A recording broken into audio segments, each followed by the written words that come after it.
So I'm going to introduce myself. Many of you know me, some of you don't. I'm Michelle. Such a wonderful turnout at the Art Center on the Hudson for tonight's special presentation, Charlie's Heroes. Tonight we gather to celebrate a truly unique piece of our city history, the Charlie Siciliano Senior World War II and Korean War veteran photo collection. The extraordinary archive consists of over 600 portraits taken by Charlie at his popular tavern in the 1940s and early 50s. Those photos captured local servicemen just as they were heading off to serve their country, and they stand today as a powerful testament to the bravery and spirit of the Mechanicville community.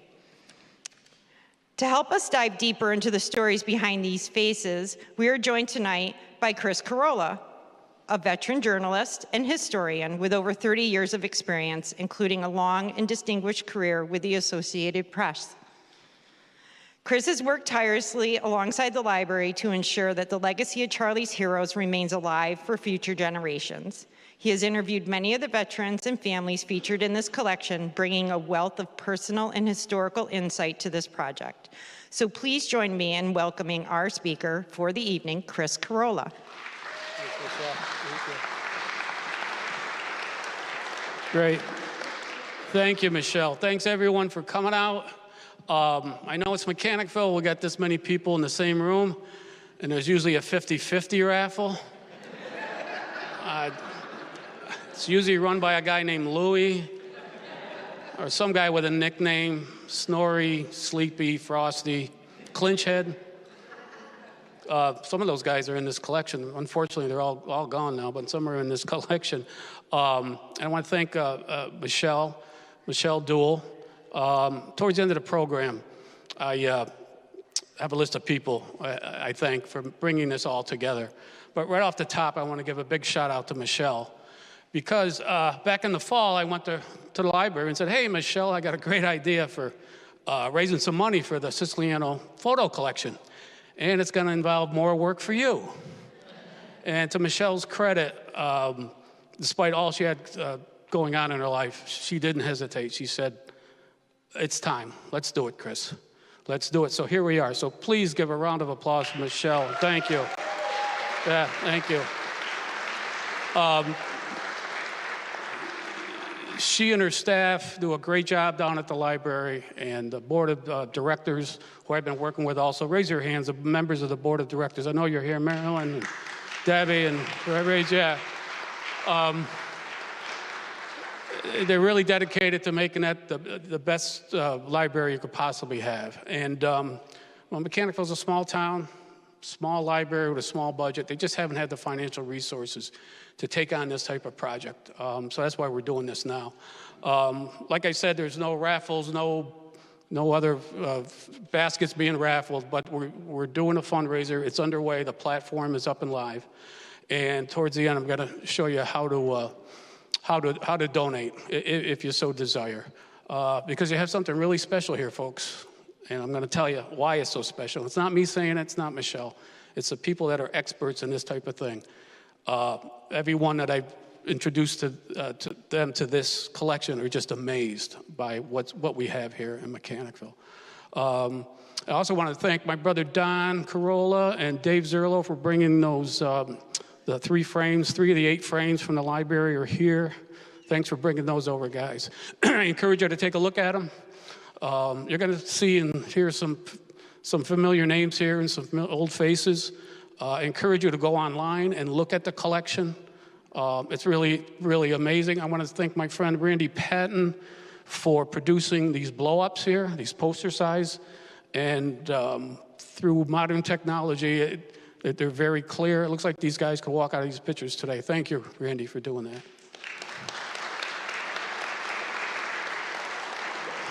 So let's get to our story. And my brother Don, my brother Don, 30 years in New York State computers, and he's reduced to this. It's sad. No, thank you, Don. Give a little context of what was going on 81 years ago today. The war in Europe is over. The Germans signed the unconditional surrender at 2:41 a.m. in a schoolhouse in northeastern France. And the next day, May 8th, was declared VE Day, Victory in Europe Day, by President Truman and in Britain. The Russians decided their Victory Day was going to be the next day, May 9th, because, I don't know, they're Russians. I don't know. But the Russians did do something better than anybody else, better than the United States, better than all the other allies. They killed a lot of Nazis. And everyone they killed was one less Nazi our guys were going to have to fight on the Western Front. So that all happened 81 years ago today. Another one done. Let me start off by telling you this is the reason we have this here, because of this man's work. Charles Siciliano Sr., refer to him as Charlie Sr. from here on in, because there's a Charlie Jr. that comes around. He was one of 6 children of Eugenio and Filomena Siciliano. Filomena, maiden name was Amadeo. And they were both born around 1877. Both came to the United States in the 1890s separately. I don't know if they knew each other back in the old country or not, but they got married around 1900. They had 6 kids. Charlie's born in 1903. Here's Siciliano's restaurant, the exterior, circa 1940. Eugenio, he eventually went by Eugene. He apparently did all right early on because he bought up some properties around Saratoga Avenue. And I know that thanks to my sister Andrea's online real estate research skills. Andrea DiDomenico, attorney at law, office on 146 and Half Moon. There you go, sister, there's your plug. That'll be $100. So yeah, he did okay, and at some point, 1900-something, I'm not sure, we require more research, he opened Siciliano's restaurant. And I remembered a couple times I was in the place, as you went in, on the floor of the entrance, the year it opened was in tiles. And some reason, the 1906 sticks in my mind. If anybody remembers that, if anybody has a picture of that, let me know. So next one, Don, please. Oh, by the way, that image at the top was from the 1910 census. That's the first time the Siciliano family appears in the census. Charlie married Teresa Esposito. She was one of 10 Esposito kids. They had 2 sons, Eugene and Charlie Jr., and they lived at 43 Saratoga Avenue. Carmi DiCrescenti told me, and I'm going to get to some of these stories in these interviews I did over the years. Carmi said, Charlie was a super guy, very soft-spoken. Everybody liked Charlie Siciliano. One of the old newspapers, I found this little blurb here in the Mechanicville section. Eugene was retiring restaurant man for 40 years on Warsaw Avenue, has retired, and the business will be conducted by his son, Charles G. Siciliano. And that was May 12, 1944. So at some point, Charlie Sr. started taking photos of service members that came into his bar. Charlie Jr. told me that his father was a photo buff, had his own camera, darkroom equipment. He could develop film, make prints. So after America got into World War II with the bombing at Pearl Harbor, and guys were going off to war, when they'd get out of boot camp, typically they got about a week's leave. Get your affairs in order, and then you're going to be deployed somewhere, likely overseas. So when guys came into the restaurant, he'd sit them in the same corner and snap their picture. And when he got about 20 or 25 of these pictures, he'd give one copy to the serviceman or woman, and he'd frame the other photos in groups of 20 and 25. He did this throughout the war years, right up to 1945 when the war ended on September 2nd, 1945, and then into 1946, because servicemen were coming home for weeks and months after the end of the war. Next one, Don. I'm going to jump ahead a little bit to give you a view of the interior of the place. This is courtesy of Gina Siciliano Martin. She lives over in Ballston Lake. She's actually headed out of state, so she can't be here. There's the interior of the bar on Christmas Eve. Here's another shot of New Year's Eve. So this would have been a happy time because guys are coming home from the war. Some of the guys would have been gone for several years. So this is the first holiday after the end of the war. Next one, Don. There's the staff behind the bar. Next one, Don. Charlie Siciliano had live music Friday and Saturday nights.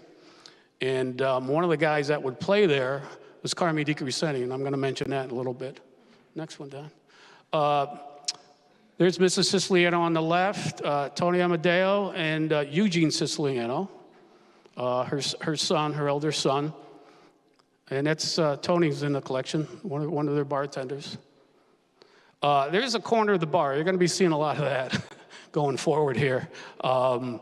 That's where Charlie Sr. would have guys sit in that same corner. And a photographer who's going to help us restore some of the collection, he thinks Charlie used a flash, a handheld flash.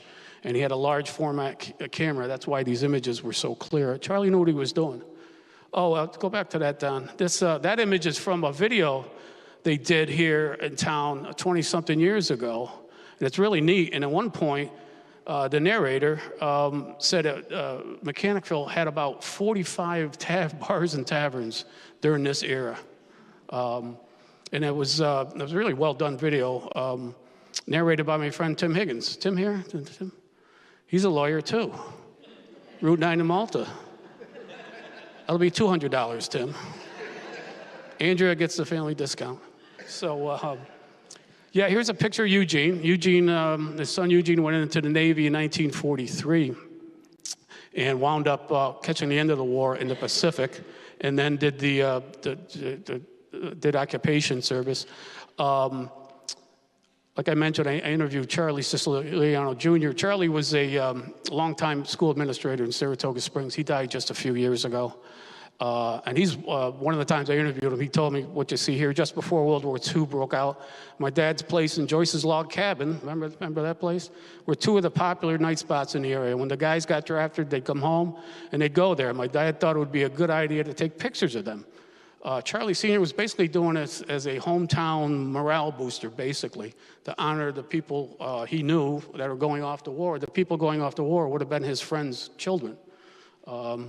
Next one, Don. Most of the guys, most of the people in the collection are from Mechanicville. Out of 600 plus, my guess is more than 500 are Mechanicville men and women. Go ahead, Don. Chris Gambatti, I interviewed him too for a story a few years ago, and I'll get to that. And he said if Charlie saw you in uniform, he'd say, go sitting in the corner. Then he'd snap your picture. When you go online, this is basically what you see. And some of the, most of the guys are identified in these frames. They all have names on them, but when they transfer them digitally online, about 500 plus of the 600 plus are identified. So that's something, a project we have to work on, is to identify online everybody in the collection. Go ahead, Dan. That's Chris Gambatti. He went into the Navy, and he wound up in the Pacific. And he served aboard an LST. LST stood for Landing Ship Tank. And the Allies built about 1,000 of those. They were like the length of a football field, and they could fit like 20 tanks or a bunch of trucks or artillery pieces, a couple hundred troops. The crew was about 150 sailors, and Chris wound up on, they made so many of them, I don't even know if they gave them names, they just gave them numbers. And Chris was on 614 in the Philippines. These LSTs were designed where they were flat bottomed, they could be run up onto the beach, and then a ramp would come down in the front where the guys and equipment could be put on a beach very, very fast. The Germans didn't have any of these. The Japanese didn't. Like I said, we had about 1,000. The sailors like to say that LST stood for large, slow target, because they were about as seaworthy as a box of bricks. Go ahead, Dan. So anyway, I've been interviewing Chris about 10 years ago down at the library for a story on the collection. And Chris says, yeah, I landed with MacArthur in the Philippines. And I looked at him, he goes, yeah, me and 150,000 other guys. That's Chris's LST 614 in the background. And right where the bow gets kind of cut off, Chris says he was up there with his shipmates as the other guys were unloading stuff. You can see vehicles coming out on the right and left. And that's General MacArthur walking ashore in the Philippines. And Chris says, you know, that was staged. And I go, yeah, I know, because I'm a World War II geek. So there's a story behind this. This is the island of Luzon. And that's important because Luzon in the Philippines is the largest island in the Philippines. It's the most populous. It's where the capital city of Manila is located. And MacArthur was commanding U.S. troops when the Japanese invaded in December 1942. And a few months later, the Americans were getting beat, the Filipinos were getting beat. So FDR said, hey, MacArthur, get out of the Philippines. MacArthur said he didn't want to, but the president's orders, president is commander-in-chief. So he had to escape from the Philippines on PT boats, along with his wife and 4-year-old son, and he makes it to Australia, where he famously says, I shall return, meaning he's going to return to the Philippines. So this is the island of Luzon on January 9th, 1945. Hit the next one, Don. 3 months earlier is when MacArthur actually stepped foot again in the Philippines, and that was on the island of Leyte, October 20th, 1944. So he's coming from his flagship. He's on one of those Higgins boats, like you see in the background. The ramp comes down. If you see Saving Private Ryan, those are troops who got on the beach. Those were Higgins boats. So the sailor driving the Higgins boat on that day wanted to come up on the beach, but during these invasions, there was always a guy on the beach who was in charge of traffic, and that was called a beach master. And usually it was a Navy officer, and those beach masters, their word was law.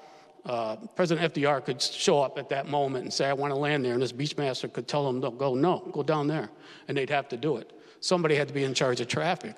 So the sailor driving MacArthur's boat radioed into that guy. He says, I got the general, he wants to come to shore, and the beachmaster waved him off, said, no, go down there 100 yards. So the sailor does it and starts to go in, hits a sandbar.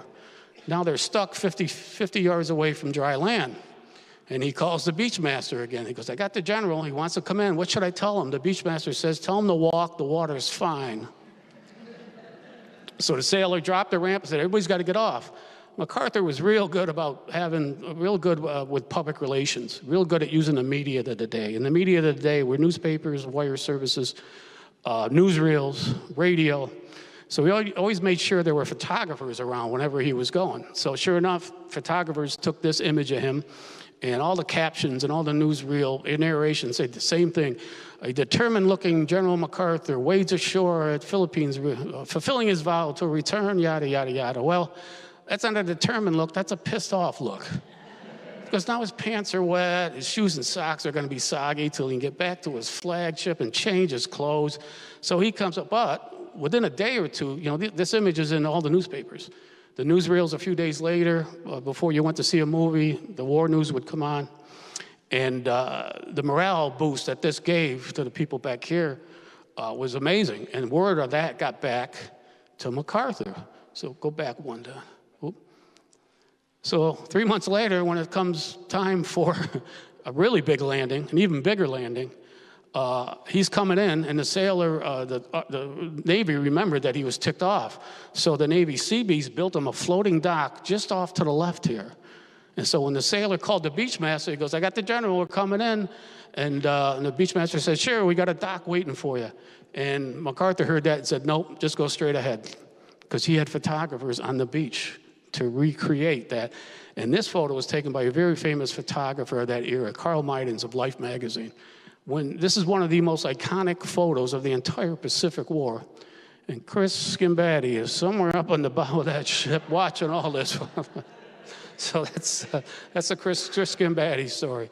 Next couple on that, yeah. You know this guy, right? Know this name? I don't think I'll get any argument in this room when I say I don't think any one individual has had a bigger impact on this city than Carmi DiCrescenti. So notice the date. He was born on June 14th, 1927, Flag Day. 8 days after the D-Day landing in Normandy. And Carmi at 17 was like a lot of young men then.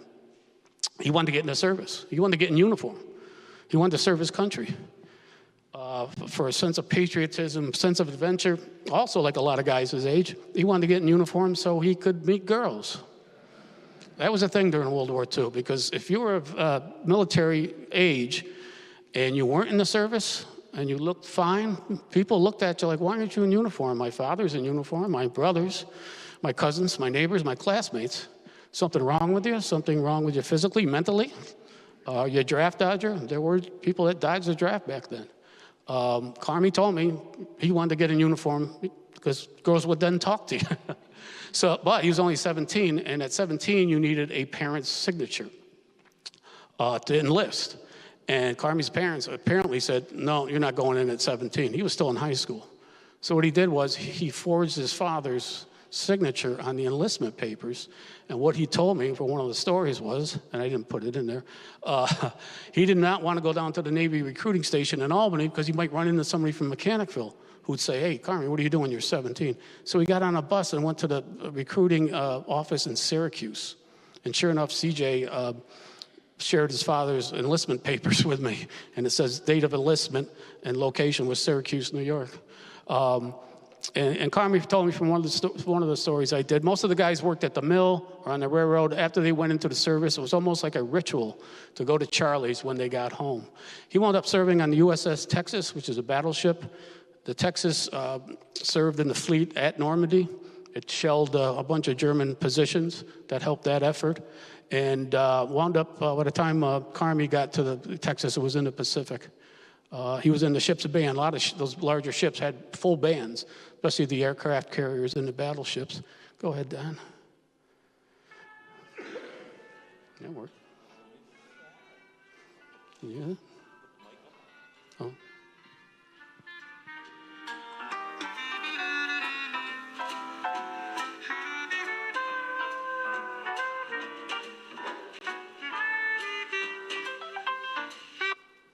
He was good, wasn't he? These are some pictures CJ provided for me that his mom had in a scrapbook. And I think the middle one is him on his ship goofing around with his clarinet. He told me he won the war with his clarinet. So there's one down. Holly Waldron. Holly was in at least four, maybe five amphibious landings in the Pacific, including two of the biggest and bloodiest. Saipan in June, July 1944, and then Iwo Jima, February into March 1945. Saipan is in the northern Marianas Islands, and the Americans wanted those islands for their B-29 bombing raids they were going to launch against Japan, because Saipan is only about 1,400 miles from the main Japanese islands, and the B-29s that were just coming into the Pacific could get there and back. So anyway, that campaign started on June 15th, 1944. Hawley got through that, and then he wound up on Iwo Jima. Iwo Jima, that invasion started on February 19th, 1945, Hawley's 21st birthday. Happy birthday, Hawley. You're getting a free trip to the beach at Iwo Jima. Best wishes, United States Marine Corps. When I interviewed him one time, he said what most people have said about from that era and people that were there. Siciliano is the best place in town to get clams. Clams were 10 cents a dozen back then. And he's holding a beer. It was probably a nickel or a dime a beer. Okay, Don. I had seen Hawley when I was at the Saratogian in the 80s. I did a story on local veterans who went to their reunions. This story is only 42 years after the war ended, so a lot of these veterans were still around. They were in their late 50s, going into their 60s. And a lot of them went to the reunions of various outfits, divisions, ships had formed associations, and they'd have reunions, typically in bigger cities, New York, Boston, Chicago. And Hawley would go to the 4th Division reunions, and I included him in a story. The guy on the left here was a New York City guy. He was in the 101st Airborne. You know the Band of Brothers? Those are 101st Airborne guys, and that guy almost died at the Battle of the Bulge. And the guy on the right, well, I mentioned the B-29s. He was a chiropractor in Clifton Park. He was a navigator on a B-29, and he served, I mentioned the B-29 started out in China. He served in what was known as the China-Burma India Theater, the CBI, and that's the patch designating the guys that served there. If you see that patch, that means that veteran served in the China-Burma India Theater. And then Hawley, like I said, with the 4th Division of the Marines. And he was on Iwo Jima on the 19th. He landed on the 23rd of February, 1945. The Marines raised the flag, 2 flags on Iwo Jima. The second flag raising was caught by Associated Press photographer named Joe Rosenthal, one of the most famous photos ever, probably the most reproduced photo ever. That photo isn't staged. It wasn't reenacted, as some people, conspiracy theorists online will chime in every now and then. It kind of drives me nuts. Joe Rosenthal was about a 5'5" guy with bad eyesight. These Marines weren't going to be listening to a photographer say, hey, stand over there, do this. And no, none of that was going on. These guys were in the middle of a shooting war. And if a photographer had told them, hey, stop and do this, these Marines would have told them where to go in a heartbeat. Next one, Dan. Bill Gray. Going to church as a kid at St. Paul's, Mr. Gray would be there every Sunday, always wore a jacket, tie, and so flash forward years later, I happened to see his obituary in the Times-Union, and he was wearing a photo that the family ran with it was similar to this, but it was his official Air Force portrait. I'm assuming he had even more medals on his chest. So when I was putting this program together, I reached out to his son, Dan Gray. I goes, can you give me some more information on your dad's service? Because the obituary said he flew 50 missions with the 8th Air Force in Europe. 8th Air Force, the mighty 8th, was a big Air Force division that flew out of England, bombing missions over Northern Europe. There's an HBO series, Masters of the Air. That's very, very good. I highly recommend that. It shows what these guys went through. So he was a navigator on a B-17. Next one, Don. He did 35 missions. On the 33rd mission, his aircraft got shot up pretty bad. They weren't going to make it back to England. They didn't want to ditch in the English Channel. That was always dicey.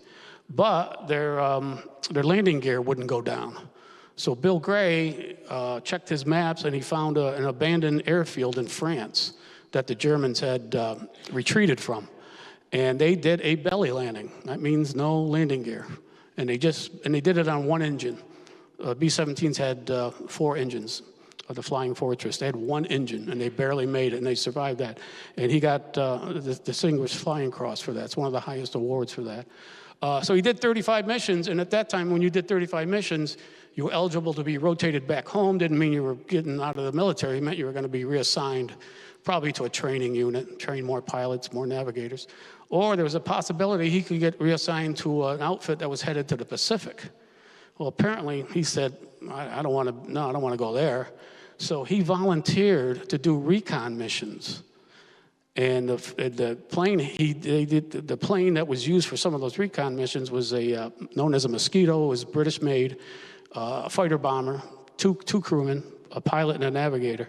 And those were some of the most dangerous missions you could run because they needed to get good pictures.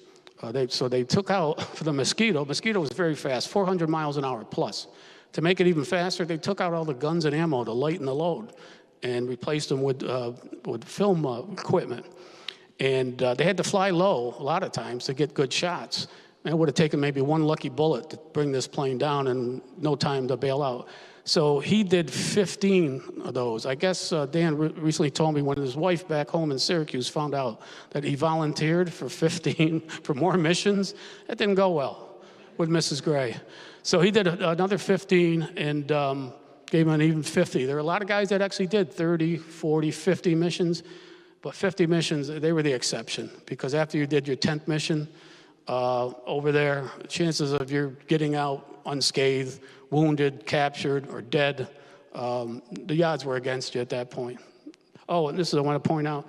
So Dan provided me with a copy of his father's Siciliano photo, and either the father or the wife wrote in 1946. So that's the first indication I really had that Charlie was taking pictures of guys as they came home. Most of them, like I said, were just out of boot camp or going into the service or being deployed. And then there were other guys like Bill Gray who stopped in after he got out. And that looks like Charlie Siciliano went well into 1946 taking photos. Right there. There were 3 guys from Mechanicville on the USS Franklin, which was an aircraft carrier, serving in the Pacific. And I owe this slide to Sandy McBride because she included the story of these guys in her book. And I was reading it recently, and I looked at the names, and I went and looked at the list they have at the library of all the guys that are on the digitized. There's over 500 names here. All 3 of these guys are in the collection. I go, oh, okay, I got to mention these guys. The Franklin was cruising off with the Japanese home islands in March 1945. and a Japanese bomber. It wasn't a kamikaze. Kamikazes, flew in on purpose. This was a regular bomber, and he caught them by surprise, and this bomber flew the whole length of the aircraft carrier, just barely above it, and dropped 2 bombs. One in the front of the ship, one in the back, right on the landing deck there, the flight deck. And these aircraft carriers are always described as floating cities because they hold anywhere from crews of 2,000 to today 5,000. They're floating cities, but they're also floating gas stations and floating ammo dumps because they need the gas for the planes, and the planes need bombs and bullets. So those 2 Japanese bombs penetrated the wooden deck and exploded below decks where all these planes were being readied for missions, and they're full of gas, full of bombs, caused horrific explosions. Over 800 members of the Franklin wound up dying. Another 400 wounded. More than about half of that crew were casualties. Luckily for these guys, they survived it. According to Sandy's story, Mike Peluso and Bill Martone were buddies, and they both enlisted together. Both wound up serving on the Franklin.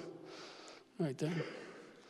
It wasn't just Mechanicville people that got their picture taken at Charlie's. Also people from across the river here in Schaghticoke, Stillwater, Saratoga Springs, as you're going to see. Next one down. One of them was Dave Catallo from Waterford. Dave was a corpsman in the Navy. Corpsman is the Navy and Marine Corps term for a medic. And he was in a beach battalion. And these were special units created specifically during the war for all these amphibious operations the Allies knew they were going to have in Europe and in the Pacific. And these beach battalions had several elements. They had corpsmen and doctors, like Dave. They had engineer units to blow up beach obstacles. They had communications experts, guys that could run radio, and guys that could, shoot. So, we're armed going into an invasion. It's kind of like the early version of today's Navy SEALs, who kind of do all of that. So Dave lands on Omaha Beach on June 6, 1944, D-Day. And again, if you've seen Saving Private Ryan, that depicts the Omaha Beach landing. And Dave's unit got decimated right off the bat. Doctors and corpsmen were killed or wounded almost immediately. Dave got blown up, he said. He didn't get hit by any shrapnel, but he got concussed. So he told me, he goes, I don't remember anything from D-Day. And he kind of laughed. He goes, maybe it's a good thing because it was so awful, I was told afterwards. His buddy said he did his job. He went around and treated people. But he said the next thing he remembered was waking up in a hospital bed in England days later. Next one down. Years ago, the French government started awarding some of its highest military awards to American and British and Canadian veterans of D-Day.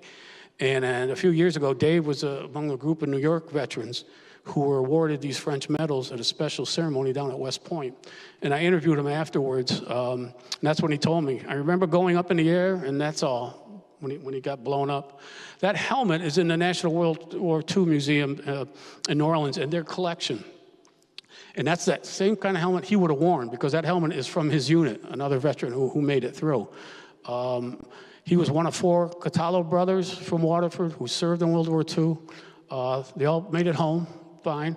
That wasn't uncommon during the war, especially here in Mechanicville. Luciano brothers, Fusco's, DeMarco's, Alonzo's. Yeah, for some reason there's about 650 photos in this, but there's about 2,000 Fusco's in this collection. I don't know how that works out. And any family back then, if there were large families back then, if there were 7, 8, 9, 10 kids, and there were 4, 5, 6 sons, and they were military age, they all served. They all went in. Another out-of-towner, Joe Mariano. Joe was from Troy. I think his son is the superintendent up next door here in Stillwater Schools. And Joe was in the 27th Infantry Division. 27th was a New York National Guard unit that got federalized by FDR in 1940. Federalized means they were called up. They were now part of the U.S. Army. So these guys were already training down south when Pearl Harbor happened. So the Army sent the 27th Division out to California and then sent them to Hawaii. The division had 3 regiments, the 105th and the 106th. That was mostly upstate guys. And then there was a 165th Regiment, part of that division. That was mostly downstate guys. So Joe was in Company A, based out of Troy. And the 27th landed at Saipan on June 16th, the day after the Marines. The Marines went in with 2 divisions, the 2nd and 4th. That was Hawley's division, the 4th.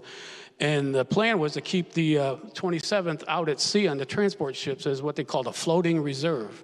Well, that first day, June 15th, the Marines got so mauled, they got so chewed up, they said bring in the 27th. So the 27th guys came in, and they fought for three straight weeks. And there's a whole controversy that happened during this battle that I can't get into. I know guys that do whole presentations just on the 27th at Saipan. One of the things that happened to the 27th, specifically to the 105th, was on the morning of July 7th, 1944, towards the end of the battle, when they think they've got the Japanese pushed to the end of the island and it's almost over, about 5,000 to 6,000 Japanese rushed the 105th, about 1,100 guys, and they almost got wiped out. They literally got pushed back to the beach. It was an all-day battle. It was hand-to-hand. Some of the Japanese didn't even have guns at that point. They tied bayonets to the end of bamboo poles and make spears. A lot of the officers had samurai swords. When the battle was over, 400 guys in the 105th were dead. 500 were wounded. Fewer than 200 could answer roll call 2 days later. Roll call meaning you have to show up and stand up, and if you hear your name, you say here or yo. Joe was one of those few 200 guys that could show up 2 days later. Yeah, on the right is an article. I interviewed Joe and some of his Troy buddies when they opened up the New York State Military Museum in Saratoga in 2002, and they have the military museum there. The Army was headquarters for Company L of the 105th. And they have a special exhibit there at the museum. The records for the 27th are all there in the basement. And Joe was there at the opening of that, the dedication of it, with 3 of his buddies, and I still remember the names. Joe on the left, Nick Garaldo, Sam DeNova, Frank Pusateri, and there was a 5th guy from Troy. I had interviewed Joe Megan, and they all survived. That I forgot to mention, that attack by the Japanese was known as a bonsai attack. That's when the Japanese would just do like a suicidal run, hoping to overwhelm their enemies. Some of these guys, and there was 2 other guys from Troy I interviewed over the years. One of them became friends with, and I would get together with him and his son for lunch. His name was Spike Malo from Cohoes, and he was literally the bugle boy of Company B out of Cohoes. He died 2 years ago this month, and at 100 years old. And when he passed away, I let the Times-Union know, and they did a front-page story for the old boy. There was this, I told you about the suicide attack. The Marine Corps general in charge of the ground troops at Saipan did not like the Army, did not like how they were operating, and basically told a reporter, the guys in the 27th won't get out of their foxholes to fight. Basically called them cowards. And this got in the newspapers, this got in the press, and it was such a controversy at the time that the Associated Press sent one of their war correspondents to check it out. And this guy found out, no, the 27th, they fought to the last guy, especially in that bonsai attack. And I'll never forget what Joe told me, a couple of things he told me. I go, Joe, the Marines said you guys ran at Saipan. He go, Chris, we had to run. We ran out of bullets. That's how many Japanese came in. They fired their rifles, so they ran out of bullets. They fired their machine guns so much that the barrels would overheat and glow red. And when that happened, that machine gun jams. Now that machine gun's a club. And these guys went through thousands and thousands of bullets and still almost didn't make it out. Other out-of-town guys, here on the left, there's some guys from the Adinolfi family from Saratoga Springs. On the right is the Lambert brothers. Their parents were Italian immigrants. Name was Lamberti. And I forgot to mention, so many of these guys here, these guys, so many of their parents were immigrants, mostly from Italy and Sicily. That's Alphonse Lambert. If anybody knows the baseball coach at Spa Catholic, they won a state championship last year. That's Coach Fonzie Lambert. That's his father. And Fonzie Sr. was in the Coast Guard, and he was on a Coast Guard cutter at D-Day. And the cutter's job was to pick up any Allied soldiers and sailors that got blown into the water, or if their ships got hit, or their boats or landing boats got hit. And those cutters were credited with saving over 900 lives, plucking guys out of the English Channel before they died of exposure. 600 plus men in the collection. There's 4 women, and I've been able to get some info on them. Go ahead, Don. All 4 were in the Women's Army Corps, the WACs. Lucille Anello, her father was the first Italian guy to be police chief here in Mechanicville before World War II. She was in the U.S. Army Nurses Corps, and she was all over the Pacific. She went from Hawaii, Saipan, Guam, and eventually Iwo Jima. And on the right is Doris Lazat Noonan. She was also in the U.S. Army Nurses Corps. She was in 4 different campaigns in Europe: North Africa, the Mediterranean, Italy, and then France. And I have to imagine that when the war ended in Europe in May 1945, she got sent back home and then sent to the Pacific. So she was in the Philippines when the war ended. So she was in 5 different campaigns. That makes her a little unusual. If a veteran in World War II served in the European theater and the Pacific theater, usually it was a sailor. You know, a ship got sent over, the North Atlantic, then got reassigned to the Pacific. Usually it was sailors. Very few soldiers or airmen served in both theaters, but Doris Noonan did. The other 2 women, Mary DeBello West. I found this interesting. That's her husband. Her husband was from Georgia. So, and that's where she went to live after the war, and she died down there in 1998, Athens, Georgia. I got to think she brought her fiance or husband home to meet the family at some point. I don't know any DeBellos. If anybody knows any DeBellos, I'd love to hear that story. And then Anna Cephalo, I don't have a lot of info on her. If anybody knows any Cephalos, go ahead, Don. I'll go back to that. So you see the corner here, right? The corner of the bar. The shade, Charlie made sure the shade for most photos was closed. He didn't want any glare, right? And you can see there's always some flowers there. A bottle. At first I thought that bottle was a bottle of wine, but then when you blow it up online, it says 4 Roses, which is a brand of whiskey. I think they still make it. Or there's a beer sign for Ram's Head Ale. That was out of Northeast Pennsylvania. I looked that up. I think that was made in Scranton. Louis Marcelli, Louis here, that's his dad. He's in the collection. He was in the Army, served in the European theater, and he married Lucille Anello. And there's Louis's photo in the collection right there. There's Lucille's official Army ID, courtesy of the Marcelli family. Thank you. Go ahead, Dan.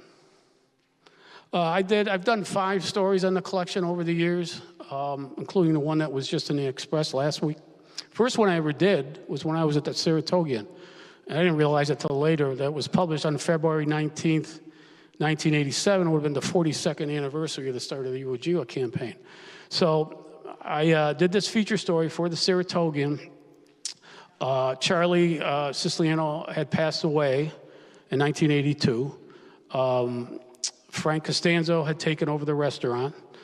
And he told me sometimes all those frames that were all around on the walls, sometimes if a truck went rumbling by, it would shake the frames off the walls, and he'd come in the morning and find them broken glass and such. And he said some of them were in storage or in a side room, a closet, and mice had gotten at them and chewed them up. So Frank had one of his carpenter brothers reframe all these photos. And what he did was rearrange them in alphabetical order, because Charlie Sr. had typed out the names of each individual and put it underneath the photo in his frame. So Frank and his pal arranged them in alphabetical order in these frames here and the other 5, which makes it easy to find somebody if you're looking for somebody. Go ahead, Dan. Yeah, Frank took him with him when he went down to moved his business down to the old Mattio's, and then down to his Riverside Lounge and the Waterford Road. In 2000, I did a story for Veterans Day for the Associated Press, where I worked out of Albany, and I got Carmi DiCrescendi and Holly Waldron to come and tell me some of the stories about these guys and such. And this is the first indication that I got that And I knew this was kind of special because I'm a World War II geek. I'd been around places and I'd never seen anything like this.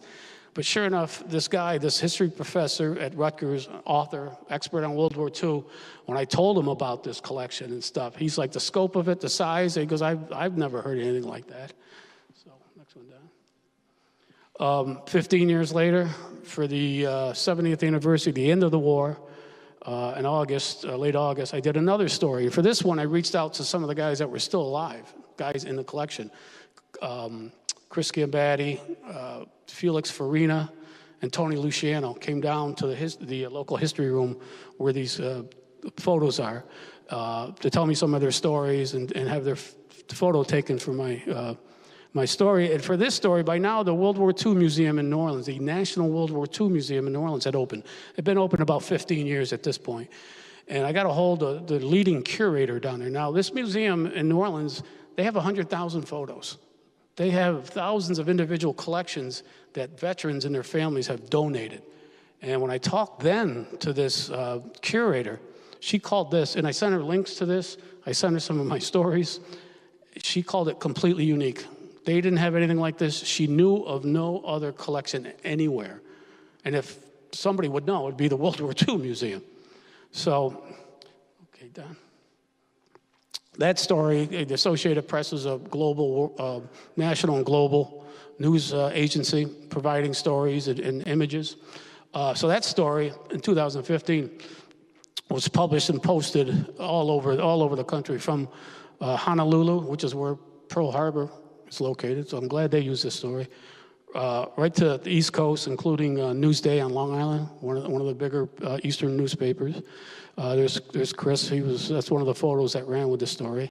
And then in May 2022, for the county history center up in Ballston Spa, does monthly articles. I did a story and featured Carme's photo on the collection. Yeah, when you go online, this is what you see on the home page, and there's a list I mentioned that lists all. You see these numbers on the side? That's how you can find some. If you think somebody's in the collection online, but like I said, there's a gap of about 120 that aren't identified online. 25 years ago, when they digitized the collection and trying to match up names, Mike Sullivan volunteered to help that effort, to get people, hey, is this your father or your grandfather? And that's why we have that list with 500 names, because of a lot of the work that Mike did. And they started a second collection of non-Siciliano photos that are online at the newspaper's website. Over 300 veterans, also from Korea, I think some Vietnam veterans, and they all got names on them. And Mike got some good media on that, and well deserved, because that was quite a project he did. When I did that first story in 1987, I mentioned that at least 3 men in the collection were killed during the war. I didn't list the names then. I don't know why. Maybe it's in a notebook that I threw away 40 years ago. But I know that Charlie Jr. said when somebody died, his father would put a gold star by their picture on the frame. 48 men from Mechanicville died in World War II. I know that because I found a record of it. The Veterans Services Office in Ballston Spa, the county Veterans Office, sent the late Paul Lohman, he was the city historian, sent him a list with the names of the 48 men who passed away were killed during the war. Go ahead, Dan. One of them I've been able to identify, one of the three for sure, is Henry A. Marcelli, better known to everybody as Rocky. This is Louis and Mike's uncle, their father's younger brother. Born on the 4th of July, 1924. And he wound up in the 60th Infantry Regiment, part of the 9th Division that was sent to Europe, to the Atlantic Theater. And the 60th was one of the fightingest regiments the U.S. Army had in the European theater. They fought at North Africa, Sicily, then got sent to England to gear up for the impending D-Day invasion. And the 60th Infantry Regiment landed at D-Day, I think 3 or 4 days after D-Day. And they fought all across northern France, into Belgium, right up to the German border. And Rocky went into the Army in 1943, so he would have caught them by then. He was wounded a couple of different times, and then he was wounded a third time, and those wounds proved fatal. Go ahead, Don. Here's some newspaper articles. That record in the back is part of what's known as a death file. When someone died or went missing in action, the military created a separate file that was called the IDPF, Individual Death Personnel File, which was separate from their main military records. And this IDPF file would have their enlistment info, next of kin, what unit they were in and such, and if they got, hospitalized. So the Marcelli family thought Rocky was killed in the Battle of the Bulge. Battle of the Bulge started December 16th, 1944, was considered over by January 21st, 1945. So he got wounded. Actually, his unit had just crossed the Rhine River over the Ludendorff Bridge at Remagen. I remember a movie, The Bridge at Remagen, where the Allies were able to catch an intact bridge over the Rhine, the only one within miles, and they pushed across several divisions. Well, the 60th Regiment was there. And on March 15th, Rocky was wounded by gunfire, and he died 9 days later on March 24th. And the Marcelli family would have received that telegram nobody wanted to receive, informing them of their loved one's death in action. And there was a newspaper article on him. During World War II, the U.S. military did not bring back the bodies of its fallen. They just did not have the capacity. The focus was get men and material and supplies to the war fronts, to the front lines first. They just did not have the system set up to bring back bodies just then. But what Congress did in 1946, was they appropriated $168 million, about $2 billion today, and what became known as the Return of the Dead program. And what that entailed was there were 405,000 Americans, thereabouts, who died in uniform in World War II. There were about 281,000 known burials, individual burials in the Pacific theater and in the European theater. So what the military did was they sent letters out to each of the fallen persons' families, giving them some options. One was to have their loved ones' remains reburied in new U.S. military cemeteries being built in France, Belgium, Italy, Holland. Or the other option was to have their loved ones' remains brought back for burial at a national cemetery like Arlington or at a local cemetery. And all this was, government was handling all the expense. So once a family chose to have their fallen, their loved ones' remains brought back, that started a whole process. And there was correspondence between the NOK, next of kin, and the military with details of how all this was going to play out.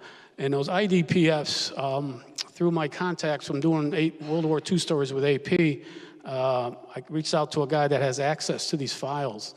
And I was just looking to get Rocky's file. These are public records. He not only sent me Rocky's files, he sent me 35 other files of individuals from Mechanicville who died.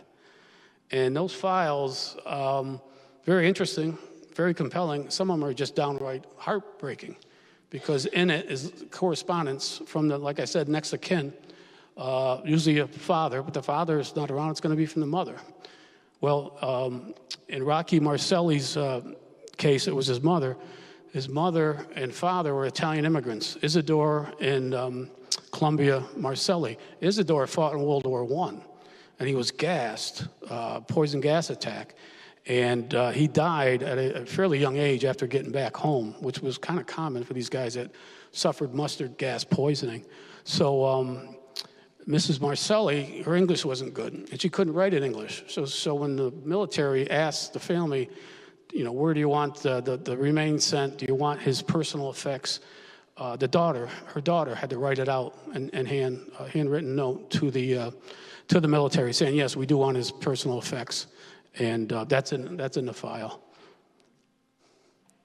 So that one headline saying that Rocky's remains were brought back, arrived at the Schenectady train station on November 10th, 1947.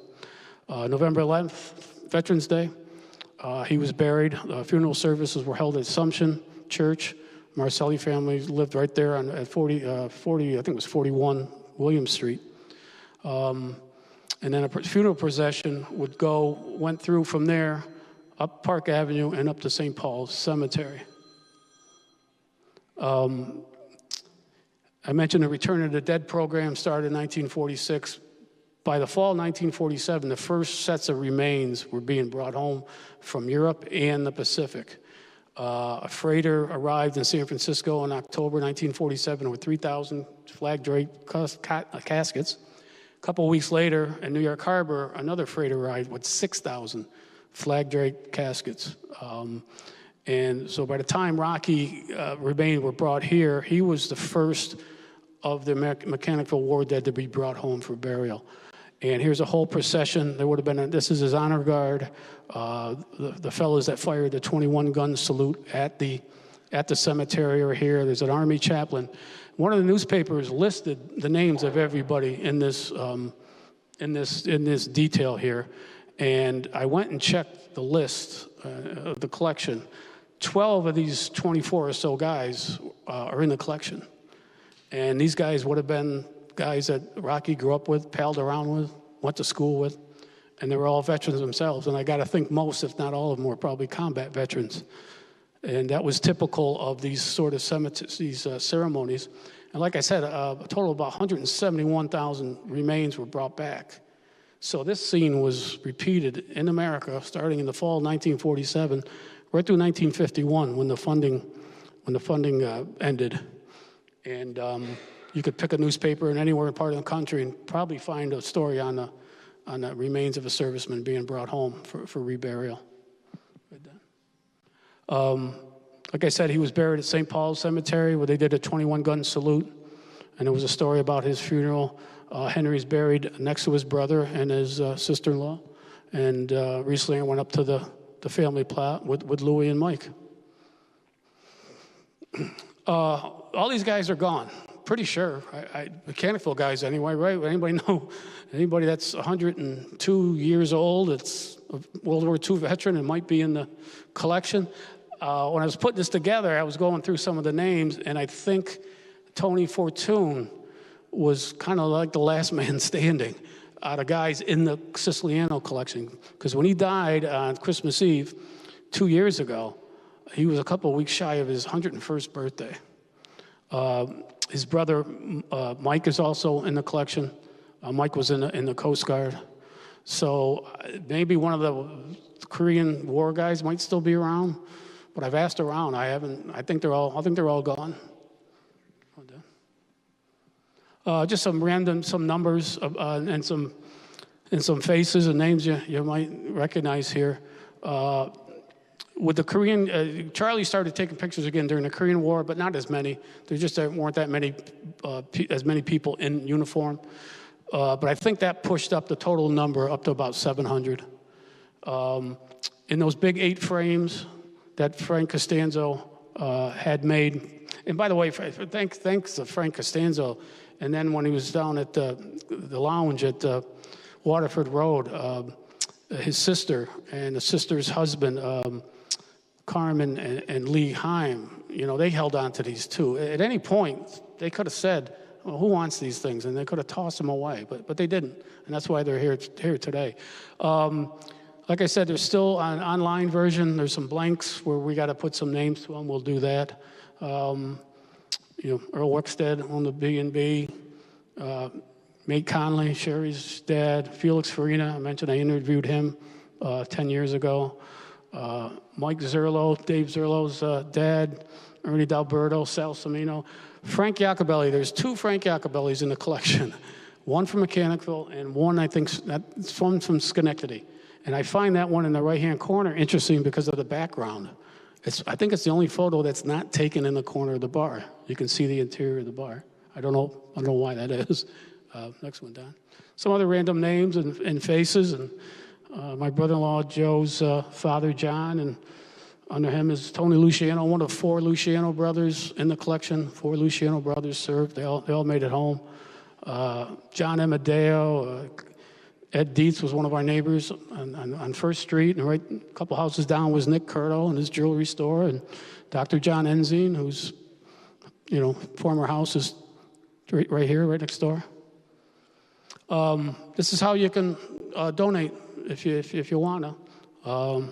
Easy, you take a picture of that if you'd like. And there's people here also the Friends of Mechanicville Library here accepting donations. Thank you, ladies. And you can see the condition of some of the frames. One of them, the glass is totally broken off, and so a process is underway to properly reframe these, and that work is going to be starting hopefully soon. Bill Swift of the Suave Fair art store on Broadway in Saratoga Springs. He runs the framing shop on the second floor, does great work, does museum quality work. So we're getting that process underway. And what else then? Yeah. Might want to take a picture of this or reach out to us. This is eventually going to be on the library's website. I'd like to collect as much info as I can on the men and women in the collection. Create a database. We already have their photos, and I have some background on some of the people, like I've just mentioned, where they were, what units they were in. But I'd like to learn. We'd like to learn more. Why not? Why not start a database, compile all this info? Here's some names also: Emmy Boucher, Don Sullivan, Red Brownell, and Joe Maiello. I talked to Joe Maiello at the Legion. I dropped off flyers for this at the other two nearby Legions, and maybe I can get together with the Legion and do this sort of talk. Do it there, because. Like I said, a lot of these Legion guys will recognize these names and these faces. And I do this talk for free, by the way. It doesn't cost anything if you have a group that wants to hear this story. All it'll cost you is a couple of highballs and a pack of Lucky Strikes. I'm kidding, I don't smoke. I want to thank the folks that made this happen. Like I said, Michelle and the Board of Trustees. Mark Cozio is a curator I know at the New York State Military Museum. He came down a couple months ago to take a look at the collection and offer some guidance on the conservation and preservation effort and where we should go. And again, the New York State Military Museum, thousands of photos. Has nothing like this collection. The guy that provided Rocky Marcelli's military file really came through for me. Dave Waite did the montage you saw at the beginning. He's up at the county museum, does some good work. And also the Sicilianos, Gambatti, DiCrescenti, Gray, Barcelli, and Sullivan families. Thank you. I couldn't put this together without you folks. So thanks for coming, and that's the story of Charlie's Heroes.